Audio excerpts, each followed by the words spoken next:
Senhoras vereadoras, Naila, Inês, senhores vereadores, servidoras e servidores aqui da Casa, Casa do Povo, que nos auxiliam nos trabalhos desta sessão, equipe de tradução para Libras, Guarda Civil Municipal também sempre presente, cidadãs e cidadãos vinhedenses que participam conosco aqui no plenário, também pelos meios de comunicação, exercendo e fortalecendo a democracia da nossa cidade. Boa noite a todas e todos. Fazendo minha autodescrição para as pessoas cegas ou com baixa visão, eu sou homem, tenho pele branca, olhos e cabelos escuros, estou usando camisa azul, gravata vinho e paletó preto. Eu começo essa explicação pessoal retomando alguns trabalhos realizados nessa última semana, a começar pela indicação número 473 de 2022, para que o Executivo desenvolva um canal direto e inovador de comunicação entre munícipes e as equipes de fiscalização dos estacionamentos rotativos. Essa indicação ela surgiu a partir de uma conversa com amigos que trabalham no comércio, comerciantes aqui da nossa cidade, principalmente do centro de Vinhedo, para coibir uma prática muito comum entre motoristas, que é de estacionar irregularmente em vagas particulares, como, por exemplo, na frente de garagens, ou de comerciantes, sobretudo no comércio diferenciado, que é aquele que tem o tempo limitado na vaga, como é o caso das farmácias, desconsiderando, então, o mínimo da boa convivência no trânsito. Já existe legislação sobre isso. Só que, aproveitando a implantação do novo modelo de estacionamento rotativo, que envolve a colocação do parquímetro na Zona Azul, a Prefeitura poderia criar esse canal de comunicação para incluir os cidadãos interessados em contribuir, para que possamos fortalecer, então, a fiscalização e o cumprimento das leis de trânsito, para que houvesse, então, esse canal direto de comunicação entre o munícipe e a equipe de fiscalização da Zona Azul. Eu também comento a indicação número 474 de 2022, para que a Prefeitura acrescente a nova revisão do Plano Diretor Participativo de Vinhedo, uma reconsideração do atual abairramento do município. Por quê? Para nós chegou o exemplo do bairro Casa Verde.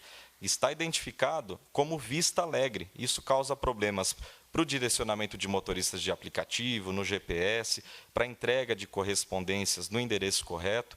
Então, sugiro que isso seja reconsiderado no processo de revisão do nosso plano diretor, novamente atendendo ao pedido de munícipes.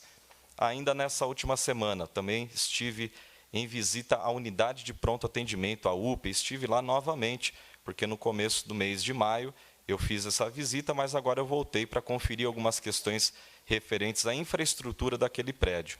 Dessa vez, e a comunicação tem a imagem para projetar para a gente, obrigado, Marcelo, o que mais chamou a atenção foi um piso de metal completamente enferrujado, devido à umidade que foi retida ali por um tapete, o que tem deixado os servidores com medo, inclusive, de passar naquele espaço.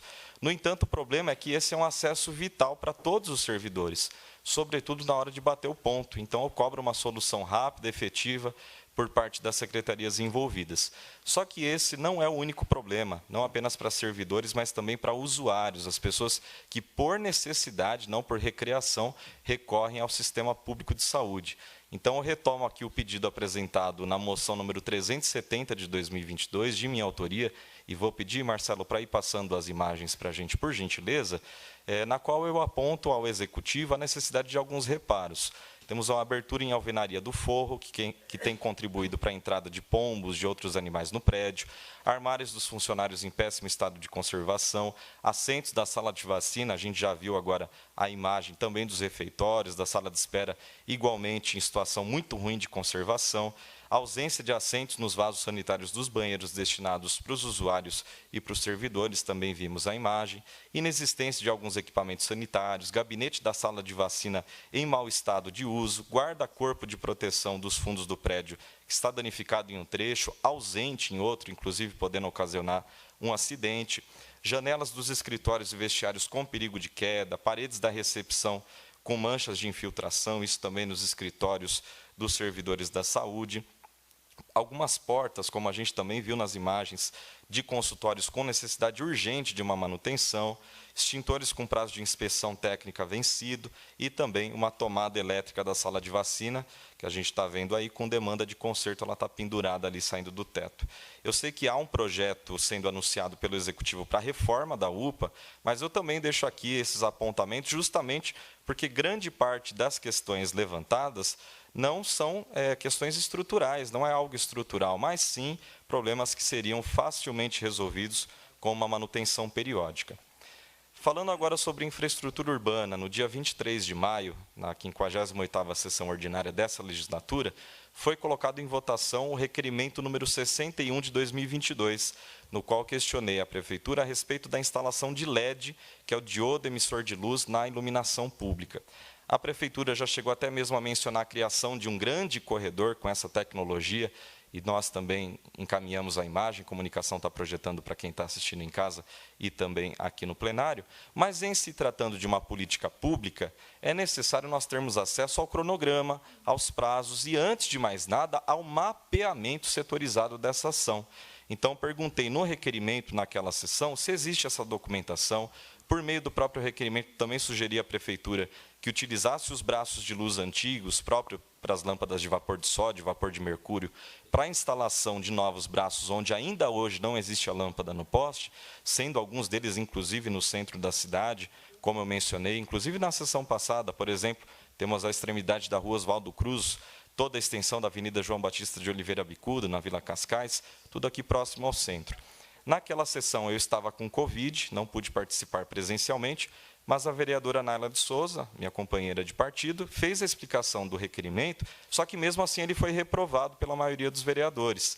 A reprovação de um requerimento de informação bem fundamentado, que tem um propósito bem definido, bem escrito, com questionamentos objetivos, por si só já é algo negativo, porque o papel de uma Câmara Municipal não é blindar o Executivo, é fiscalizar, é perguntar, é exigir informações que fiquem públicas, disponíveis para o acesso de qualquer cidadão. Só que, recorrendo à Lei de Acesso à Informação, que exige a publicidade de informações nesse sentido, eu recebi a resposta oficial de que, abre aspas, não existe, no momento, nenhum cronograma para a substituição de lâmpada de LED, fecha aspas. Então, eu fico na cobrança de que seja criado, sim, um planejamento oficial para a implantação do LED em Vinhedo, porque há lugares da nossa cidade que continuam na escuridão.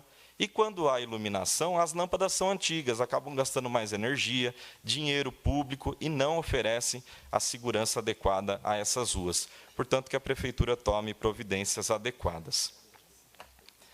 Ainda falando em planejamento, transparência, alguns outros valores que orientam, que norteiam a administração pública, há pouco nós tivemos a aprovação da Lei de Diretrizes Orçamentárias, a LDO. Eu quero aprofundar esse assunto, conforme prometido, mas com o auxílio de uma animação que foi produzida e desenvolvida pelo Senado Federal, que faz parte da série Orçamento Fácil e que está disponível gratuitamente no YouTube. Vou pedir também, Marcelo, para exibir o vídeo para a gente, por gentileza. A Marina é uma menina um tanto agitada. Gosta de fazer tudo ao mesmo tempo. Arrumar o quarto, estudar, conversar com os amigos, passear com o cachorro, jogar vôlei, tocar violão, comprar roupas. Marina, uma hora não vai dar certo. Agora, imagine um governo que precisa cuidar de uma cidade inteira, de um estado, de um país. Lembre que o governo cobra tributos para ter dinheiro para poder resolver os problemas da população. E todos nós sabemos que são problemas graves. Problemas na educação, na segurança, nos transportes, na saúde. São tantos problemas que não dá para resolver todos de uma vez. É preciso escolher quais serão enfrentados primeiro, ou seja, é preciso definir prioridades. Por isso, antes de fazer o orçamento, o governo prepara uma lei, chamada Lei de Diretrizes Orçamentárias, a LDO. É a LDO que define o que é mais importante e como o governo deve montar e aplicar o orçamento a cada ano. Agora, tanto a LDO quanto o orçamento seguem um plano maior, que define os grandes investimentos que o governante irá realizar no seu mandato. Esse plano é o chamado Plano Plurianual, ou PPA. Ele define, por exemplo, as rodovias e as hidroelétricas a serem construídas, os aeroportos a serem reformados, os museus a serem restaurados. Mas não são somente obras. O PPA também define ações do governo como financiamentos aos agricultores, compra de equipamentos para hospitais e delegacias e muitas outras despesas. Portanto, temos 3 importantes leis orçamentárias: o PPA, a LDO e a Lei Orçamentária Anual, a LOA, que é o orçamento propriamente dito, cada qual com uma função.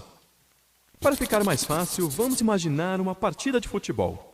As regras do jogo, o que pode ou não pode ser feito, são definidas na LDO, na Lei de Diretrizes Orçamentárias. Já o planejamento do campeonato é o PPA, o Plano Plurianual. Agora, a partida de futebol, o jogo mesmo, esse é o orçamento, que é a LOA, a Lei Orçamentária Anual. Resumindo, o sistema orçamentário brasileiro começa pelo Plano Plurianual, o PPA, que define estratégias, diretrizes e metas da administração pública para um período de 4 anos. Temos também 2 leis anuais. A Lei de Diretrizes Orçamentárias, a LDO, que traz as regras para elaborar e executar o orçamento do ano seguinte, definindo também as prioridades e metas do governo, e a Lei Orçamentária Anual, a LOA, que estima as receitas e programa as despesas de cada ano de acordo com as prioridades do PPA e as regras estabelecidas pela LDO. Nenhuma despesa pública pode ser executada sem estar prevista na Lei Orçamentária Anual. Por isso ela é tão importante. Excelente, Marcelo, agradeço. E feita essa explicação didática sobre o orçamento público, internalizando naturalmente isso para o nosso contexto municipal, o vídeo feito pelo Senado é sobre o contexto nacional, mas por simetria, muito semelhante, eu reforço a importância de trazermos a população para jogar junto na discussão das finanças públicas. Temos um exemplo. Nós temos uma lei aprovada em Vinhedo, de número 4.058 de 2022, da bancada do PDT, que dispõe sobre a obrigatoriedade de colocação de cadeiras de rodas para transporte e cadeiras de rodas higiênicas ou de banho para uso no banheiro em escolas públicas e privadas de Vinhedo. Na LDO, além daquela outra emenda, daquele inciso que eu comentei na outra fase da explicação, temos também um inciso da bancada do PDT que foi acrescentado o número 4, o inciso 4, assistir prioritariamente a criança, o adolescente, o idoso, a mulher e a pessoa com deficiência. Então, graças a essas diretrizes, na LOA, nós poderemos fazer a cobrança para que seja destinada uma verba para garantir o cumprimento dessa lei municipal aqui na nossa cidade. Então, fico muito satisfeito por estarmos avançando, por esse avanço partir também do Poder Legislativo, mas esse aperfeiçoamento ele não pode parar nunca. É importante que a população jogue junto, trabalhe conosco, para que o orçamento condiza cada vez mais com as necessidades e os anseios do nosso povo. Pensando nisso, destaco que nesse primeiro semestre de 2022, meu mandato protocolou 144 indicações, 70 moções, 17 requerimentos, 3 projetos de lei. Ao total, somando as outras proposituras, são quase 270, sendo a grande maioria delas proveniente justamente desse contato direto com a população. E as demandas não param de chegar. Esse é um ótimo sinal de que estamos no caminho certo, fazendo um trabalho sério, participativo, técnico dentro do gabinete e popular nas ruas, entre os cidadãos, servidores públicos e todos que compõem a nossa sociedade vinhedense. Por isso, nesse recesso das sessões ordinárias, que começa a partir do término dessa sessão e que não são férias, eu vou me dedicar bastante a continuar o atendimento à população, sobretudo com o Gabinete 2030 na rua, mas, igualmente, passar um pente fino em todas essas proposituras que foram encaminhadas ao Executivo. Fazemos muitos pedidos, e por isso eu mencionei apenas os números totais, mas a efetividade de cada um deles precisa ser acompanhada com a cobrança contínua para que, de fato, aconteçam, senão são apenas pedidos, papéis que chegam nas secretarias e que não têm, de fato, uma política pública por trás ali, conseguindo dar um impacto direto à vida das pessoas. Afinal, como eu também já disse, não são pedidos que saem da cabeça do vereador, mas sim são situações reais que vêm da população e que precisam de uma resolução, portanto. E para quem se interessar, as iniciativas do mandato vão continuar sendo divulgadas nas redes sociais. Temos o Facebook, Luiz Vieira Vinhedo, o Instagram, @Luiz Vieira Vinhedo, Twitter, @LVieiraVinhedo e, sobretudo, pelo site, em que eu tenho todas as notícias do mandato publicadas, as proposituras também que são encaminhadas, sejam elas indicações, moções, requerimentos, os projetos de lei, as leis já aprovadas também, que têm a participação do mandato, e nesse próximo semestre, contando com tanta gente boa que fortalece o nosso trabalho exercendo a democracia, o meu mandato e o PDT Vinhedo continuarão na luta por uma cidade com oportunidades para todas as pessoas e respeito ao meio ambiente, na rota para o desenvolvimento que seja verdadeiramente sustentável. Muito obrigado e boa noite a todas e todos.